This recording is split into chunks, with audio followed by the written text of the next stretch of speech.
Assalamualaikum warahmatullahi wabarakatuh.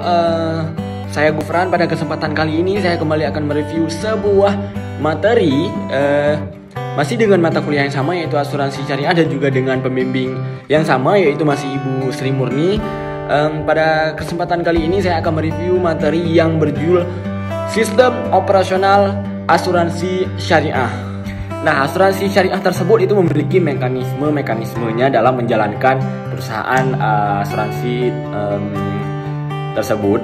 Nah, jadi dari mekanisme ini kita bisa membedakan antara perusahaan asuransi syariah dengan konvensional. Nah, yang pertama itu terletak memang pada akad. Nah, asuransi syariah itu memiliki akad dalam menjalankan operasionalnya. Nah, kita lihat yang pertama itu akad yang digunakan dalam asuransi itu yang tidak mengandung gharar, maisir, riba, dan riswah.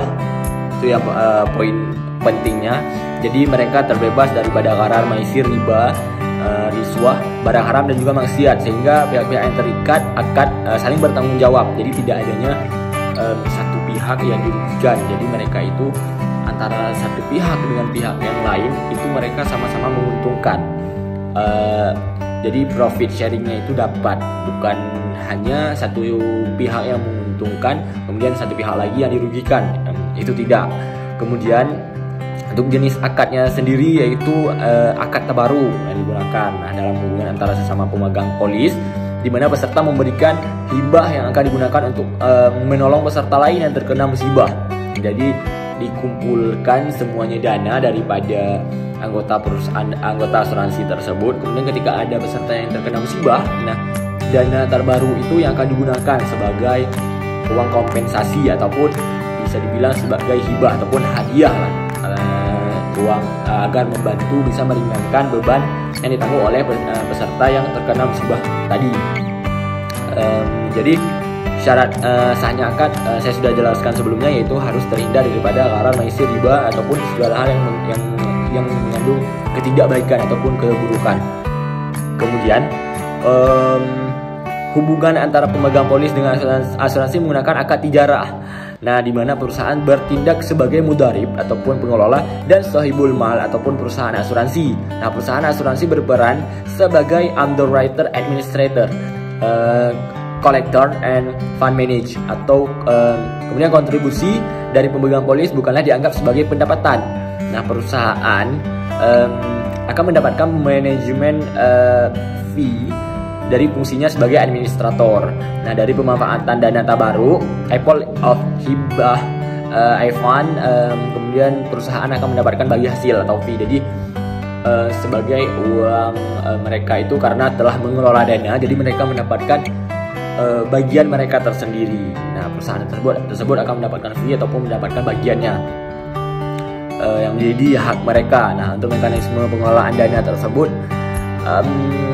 bagian yang paling penting pada akad, sebelum menandatangani akad, kita harus tahu dulu nih bagaimana pengelolaan uangnya, baik itu tentang bagaimana dan kemana uang itu nantinya akan digunakan, dan bagaimana pembukuannya serta cara bagi uang tersebut antara pihak penanggung dan tertanggung. Jadi adanya kejelasan, jangan sampai seperti adanya penipuan ataupun ketidakjelasan. Jadi kedua pihak yang bersangkutan ini harus tahu menahu, harus saling mengetahui dana tersebut nantinya akan digunakan untuk apa, kemudian bagaimana sistem operasionalnya, mekanismenya, kemudian pembukuannya bagaimana. Jadi semuanya jelas, terbuka antara satu pihak dengan yang lainnya.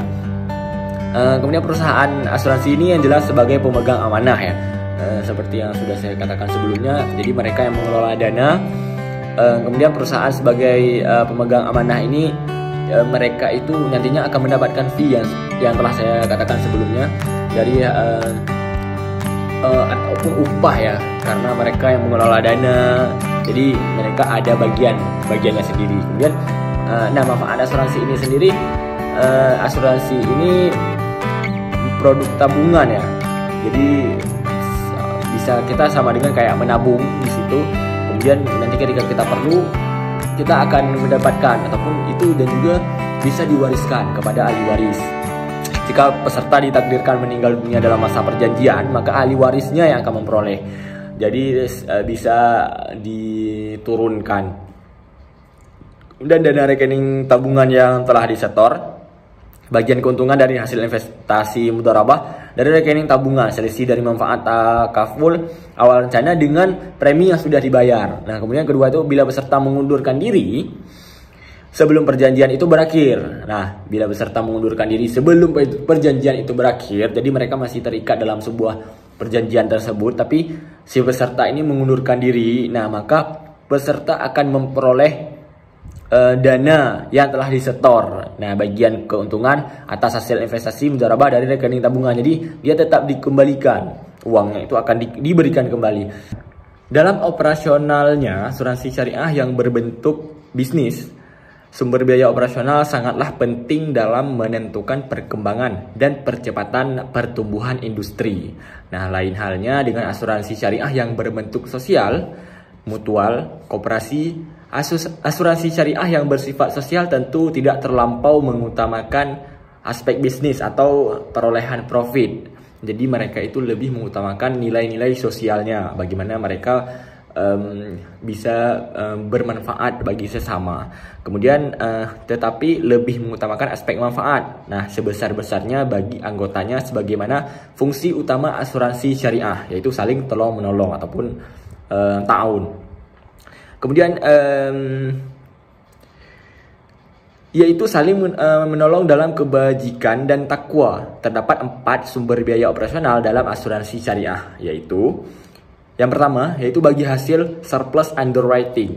Nah, bagi hasil yang diperoleh dari surplus underwriting yang dibagi secara proporsional antara peserta dan pengelola dengan nisbah yang telah ditetapkan sebelumnya. Jadi adanya perjanjian ataupun peraturan yang disepakati, apakah mungkin dalam bentuk surat perjanjian, adanya tanda tangan dan segala macam yang memenuhi syarat antara peserta dan juga pengelola. Sedangkan untuk produk-produk non-saving dalam asuransi jiwa, surplus diperoleh dari kumpulan dana peserta yang diinvestasikan. Nah, lalu dikurangi biaya-biaya atau beban asuransi seperti reasuransi dan klaim. Kemudian surplus tersebut dibagi hasil antara peserta dan perusahaan.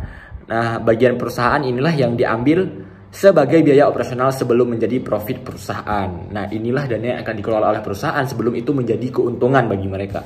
Nah, kemudian di poin yang kedua yaitu bagi hasil investasi. Nah, bagi hasil investasi yang diperoleh secara proporsional itu berdasarkan nisbah bagi hasil yang telah ditentukan, baik dari hasil investasi, dana rekening tabungan peserta, maupun dari rekening tabaru. Nah, setelah dana peserta dibayarkan dan terkumpul dalam total dana peserta, kemudian diinvestasikan. Nah, profit dari hasil investasi kemudian dilakukan bagi hasil antara peserta dan pengelola ataupun perusahaan asuransi. Nah, jadi dana tersebut setelah dikumpulkan, mereka putar lagi, mereka investasi. Nah, keuntungan yang diperoleh dari investasi tersebut ataupun profit itu, baru itu yang dibagi. Jadi laba bersihnya itu yang dibagi bagi hasil antara peserta dan juga perusahaan asuransi tersebut. Nah, kemudian di poin yang ketiga yaitu dana pemegang saham. Dana yang disiapkan oleh pemegang saham sebagai modal sektor bagi perusahaan. Nah, baik pada tahap awal berdirinya perusahaan maupun penambahan dana setelah perusahaan itu berjalan. Nah, peserta hasil investasi atas dana tersebut, atau dengan kata lain akumulasi laba ditambah dengan yang disetor oleh pemegang saham. Nah, di poin yang terakhir yaitu loading, kontribusi ataupun kontribusi biaya. Nah, biaya yang dibebankan pada peserta yang pada asuransi konvensional biasanya diambil dari premi tahun, yaitu tahun pertama ataupun tahun kedua. Nah, pada beberapa asuransi syariah di Indonesia, loading dikenakan sebesar kurang lebih yaitu 25% dari premi tahun pertama atas sepengetahuan peserta. Jadi mereka tetap memberitahu kepada peserta bahwa 25% dari premi di tahun pertama mereka yaitu akan dijadikan sebagai loading ataupun kontribusi biaya Kemudian dan terutama diperuntukkan untuk biaya komisi agen. Kemudian adapun jumlah kontribusi yang diambil berpulang kepada kebijakan perusahaan masing-masing dengan mempertimbangkan aspek keadilan dan juga aspek market ataupun pasar.